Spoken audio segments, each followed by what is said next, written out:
Okay, so this is our third video looking at how to make Minesweeper, and we're picking up with the code from where we left off with the second video. And in the second video, we created some code that responded to mouse pressed and would tally a number of adjacent bombs and write into the square the number of adjacent bombs. And we're going to look at how to um, move that ahead the next step to have it work the way the game does and kind of open up an area. I click this cell and there's bombs here that are producing a kind of wall, and we see this kind of wall of number ones, and it traces out kind of an edge uh, depending on where the bombs are featured in the map. And this is the recursive part. We need to look at that. Before we look at that, I just want to mention that in the code I've been creating, so if you're following along and working on your assignment and kind of following my examples, you might be wondering, well, you know, a couple of things. First of all, I haven't left any room on my screen to incorporate the other features of the game. So I won't be able to put the timer on there, or if you're going to include this happy face. So if you've been following along, then hopefully you've either done, well, one, you might have planned a screen ahead of time, which is probably the best way to do it, and kind of modified the code as you were watching, modified the code and modified some of the ideas, but modified the placement of your screen. So I'm hoping you're not kind of taking the code directly and working with the exact same screen size and the exact same width.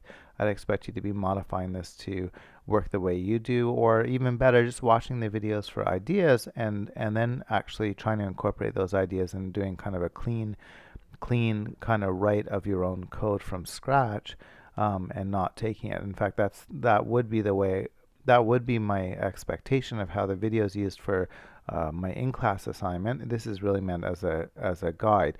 But all of that aside, I actually don't have too much, I wouldn't have too much difficulty moving towards a display like this using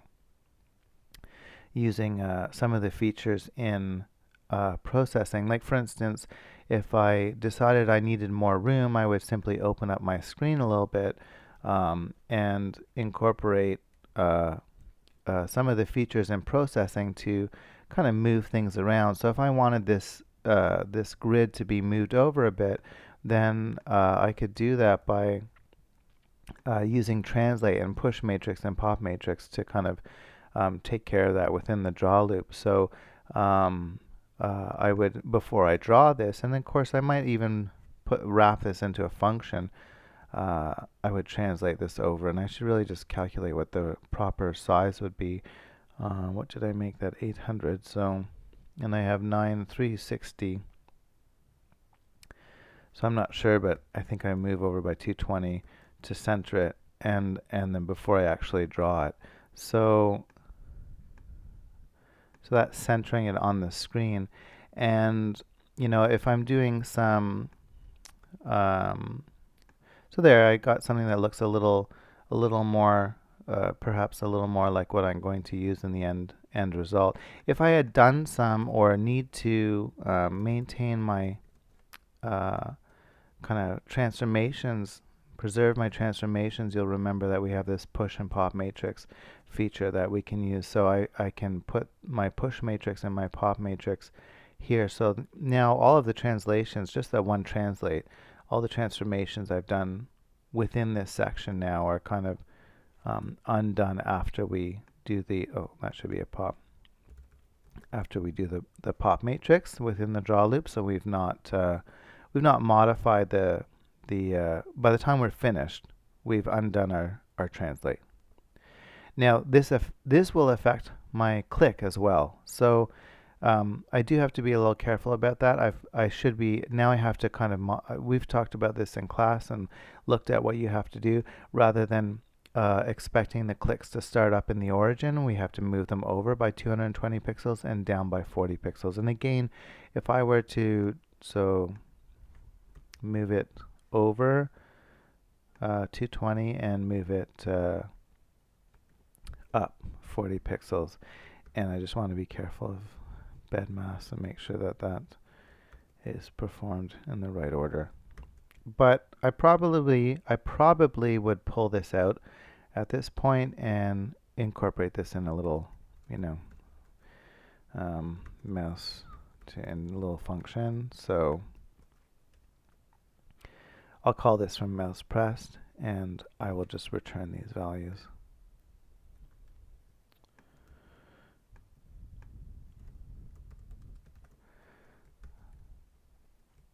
So I'm returning two things, but I'm not returning two things. I'm returning a single thing here. But if I were to grab these, I could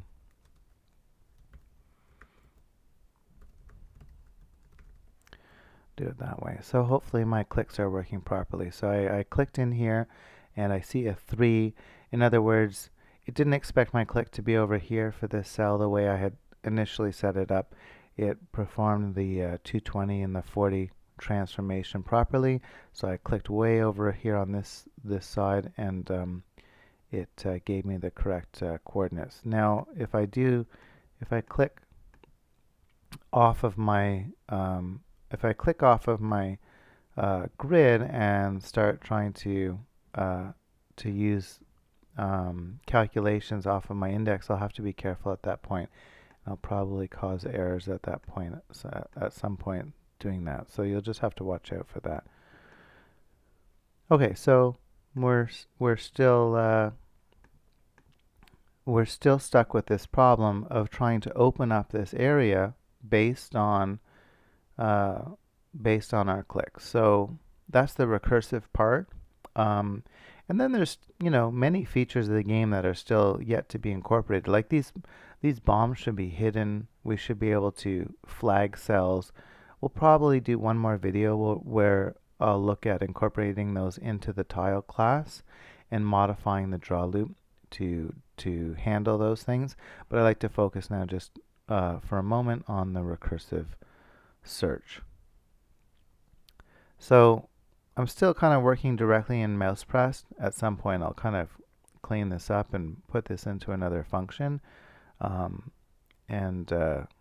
Actually I'll start with that. I'm going to pull this out. What did this do? This gave us the number of adjacent bombs. So excuse me, I think I'll write that now. So number of adjacent bombs.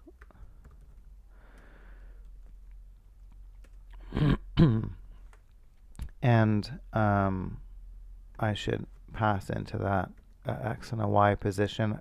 I'm talking indexes here, so I'm not talking, really not going to work with mouse properties for most of this code. I'm going to stay focused on working within the grid. So I'm just going to grab my coordinates from the mouse press is going to kick it all off, because that's the event that we receive from the user. That's the GUI event. So they click the mouse to do something. So we'll start there. We'll find out first of all what the index values are, and then we'll find out the number of bombs for the cell, and we'll mark it. I'll leave this part here where we mark it right within the bomb. Depending on which cell we're talking about. But we won't go directly to the cell. So what I mean by that is instead we'll think about the recursive part. So what does that mean? So I'll click on this cell here, and what we're going to do is we're going to, something feels a little similar to start. We're going to, work around. Well, first of all, we're going to find out if there's a bomb here. And then we're going to find out if there isn't a bomb, we're safe. That's good. And then we're going to start trying to figure out in all the adjacent cells if there's bombs in those cells, or we're going to mark the number of adjacent cells. So let me start that over, actually, because I didn't explain that very well. So I'm going to click on this cell. This cell is going to, in the game, if I clicked here, I've opened up this area. If I had clicked here, I would have just seen a 1. So the first thing I'm going to do is I'm going to click here. I'm going to make sure there isn't a bomb. And if there's an adjacent bomb, I'm going to label the bomb on the, I'm going to label the number on the cell.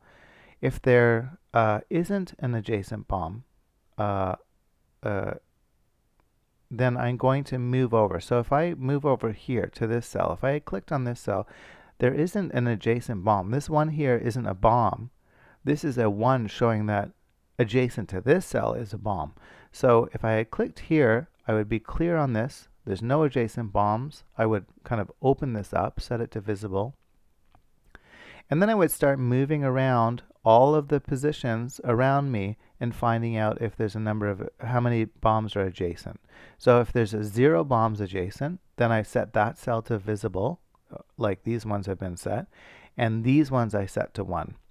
So what that means is we need to do something that will search the entire area, and it will stop its base cases. If we're using recursion, it will stop on the base cases, and those base cases are that it finds an adjacent bomb.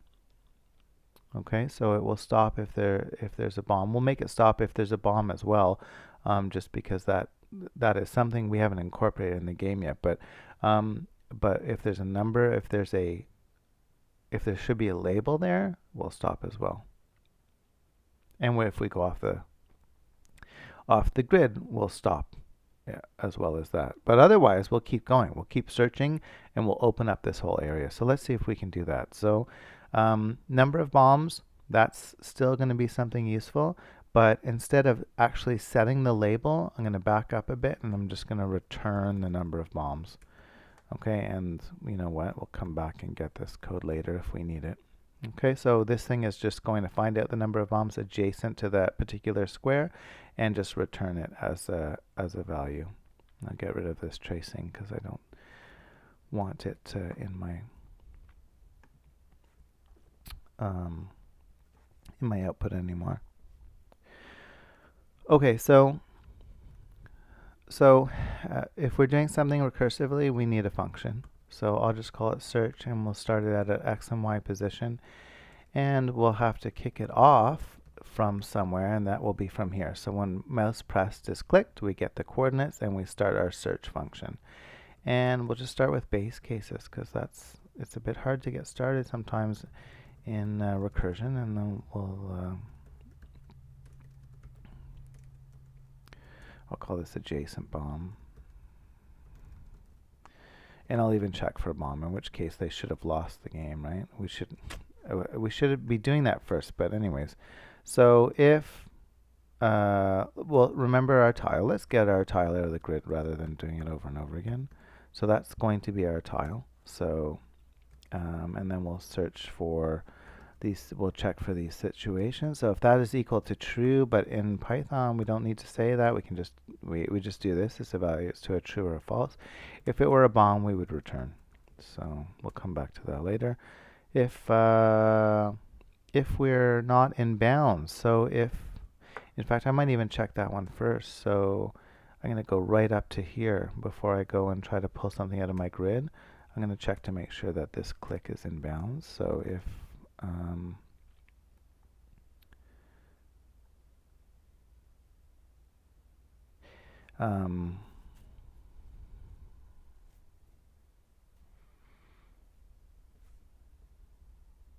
I'll just use this function. So if in bounds,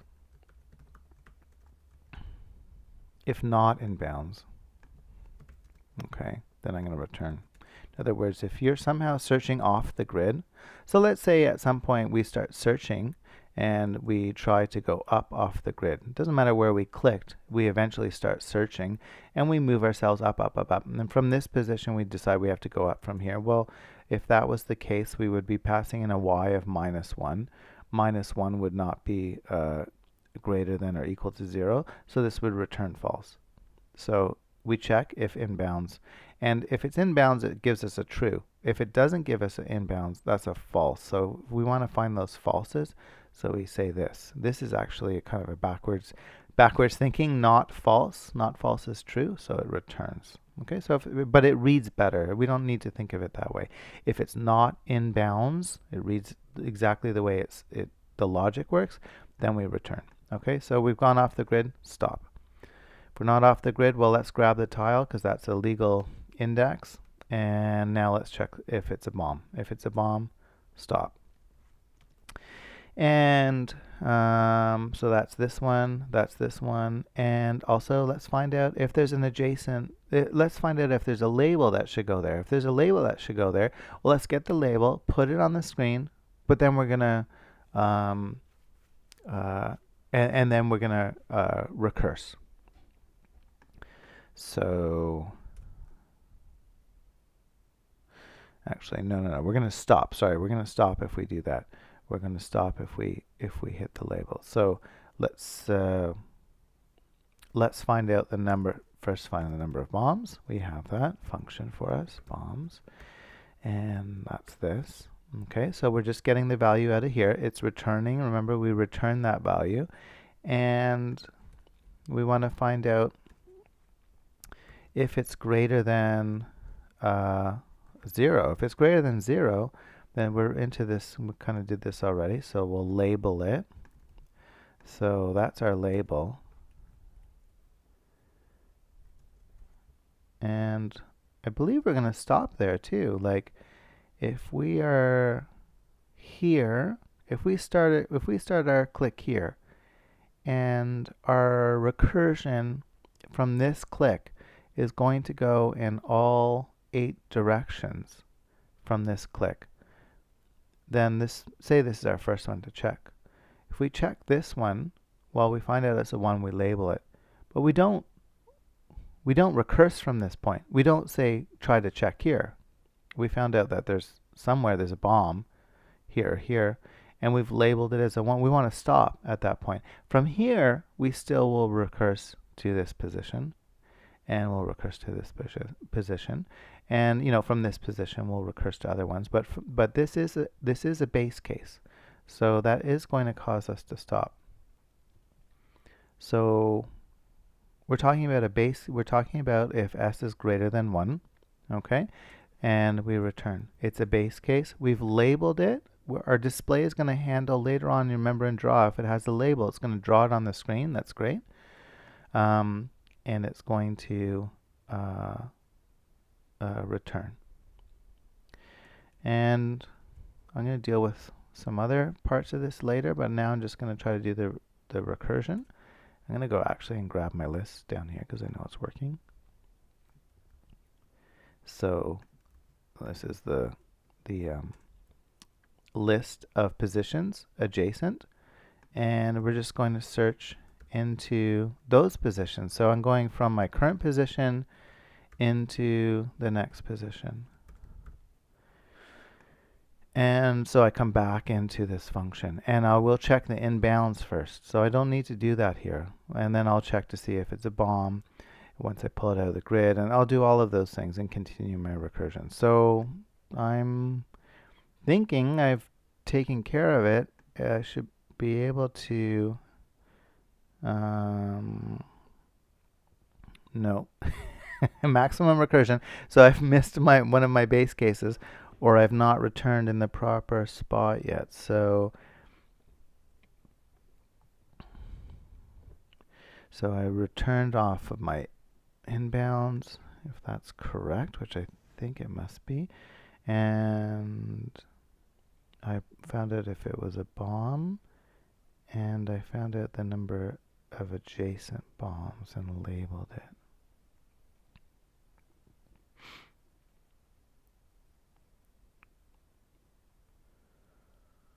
And then I tried recursing through, and the missing piece here, I've done it in a different order than last time. So the missing piece that that I'm not thinking about and that I need to address now is a kind of a tracing back over current positions or already checked positions. So let me just start here.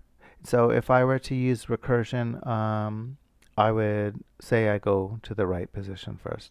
So so that's a valid move. It's not off the grid. It's not whatever. It's fine. Let's say from this position, I'm going to recurse, down to the next level, And let's say I've hit the point where I go to the left. So I go back to here. So this is a legal move because it's not off the board and it's not a labeled position. It's perfectly legal, but it's actually, we don't want to go back there because we already appeared there. From here, our recursion would go back here as well. We would just keep going back and forth. We're tracing over the same steps. This isn't obvious. This might not be an obvious condition to check for if you haven't been writing a lot of recursion that deals with grids or maps or whatever. But we need to know that we weren't there. That we were already there. That we already have checked this position. Okay, so why we're doing this has to be fairly clear. And this is, pencil and paper is such an important tool to have sat down and done some proper pencil and paper thinking before trying to write this code.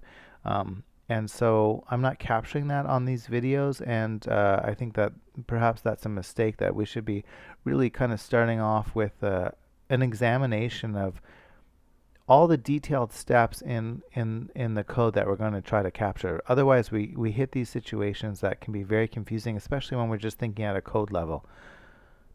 But hopefully that just looking at this Minesweeper screen and thinking about this and explaining this at this point, it's clear what we're trying to prevent. We're trying to prevent backtracking. We're trying to prevent starting in this position, going to the right at some point in our recursion, and from this position going to the left, which is legal, is currently legal in our code, and we haven't any way of having to stop that. We need to know that this point has already been checked and that we need to stop. That's a base case.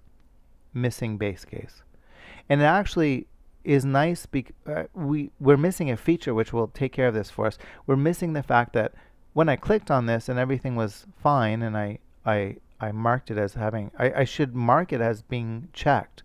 I should mark it as being, we've been there, but I should mark it as being visible too. It's visible. It should be a visible square as opposed to these kind of hidden squares. So we could use that visible feature to show it and also not backtrack.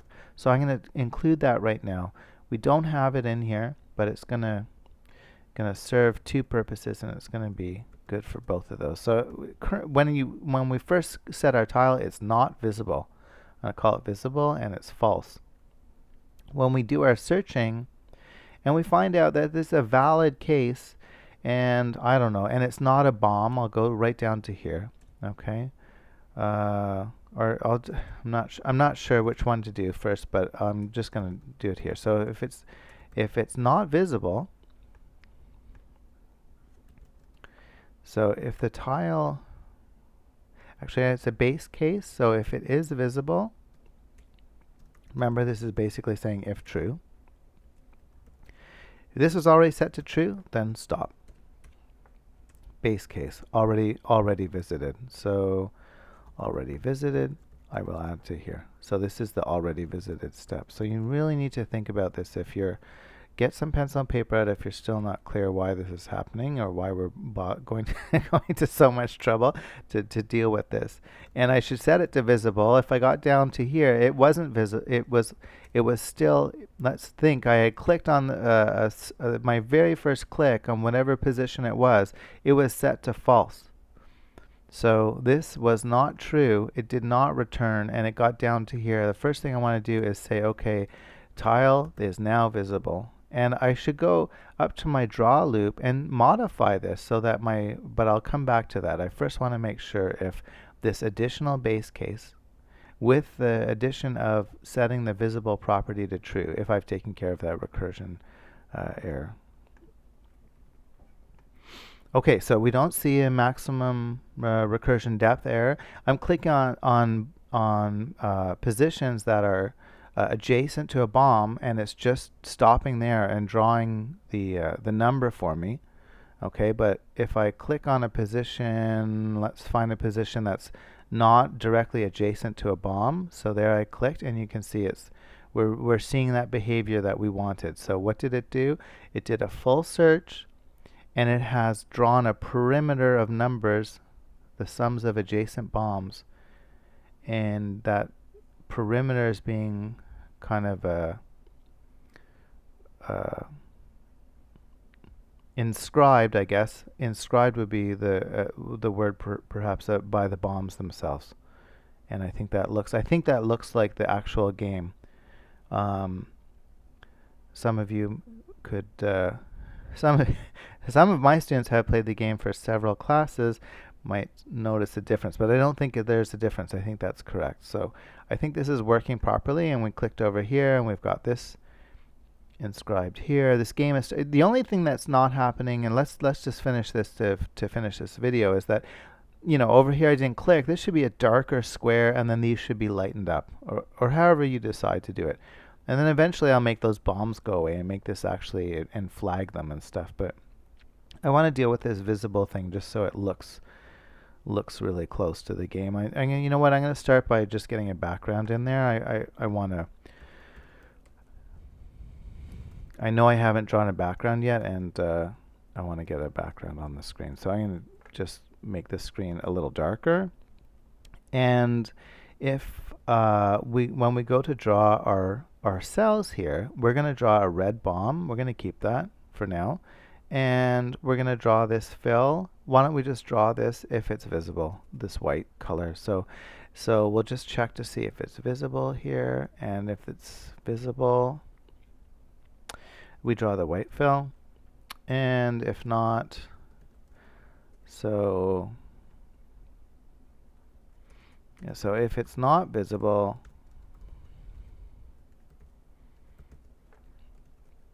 I'll do a darker gray color. It won't be quite as dark as the background. The background was 100, I believe, so whatever, some value that's close to that.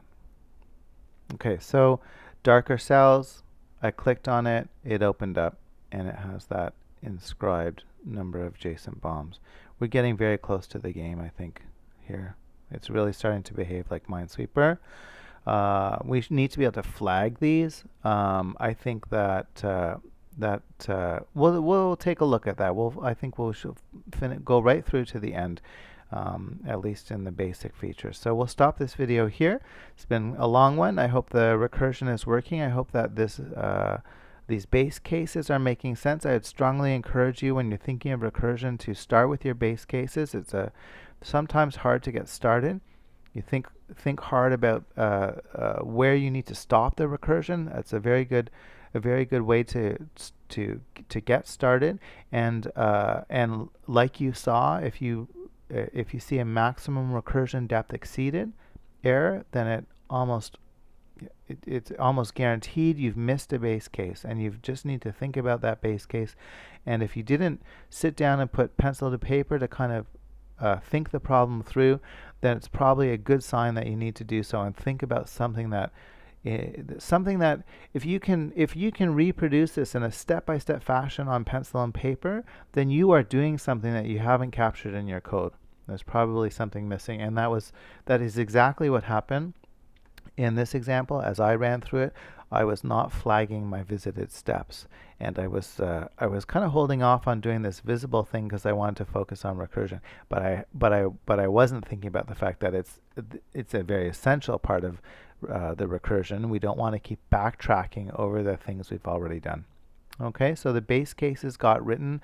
Eventually we captured captured that missing base case, and we were labeling the bombs, and we were doing our recursive search here. So we'll stop there, and next video we'll kind of plug in some of the last missing features.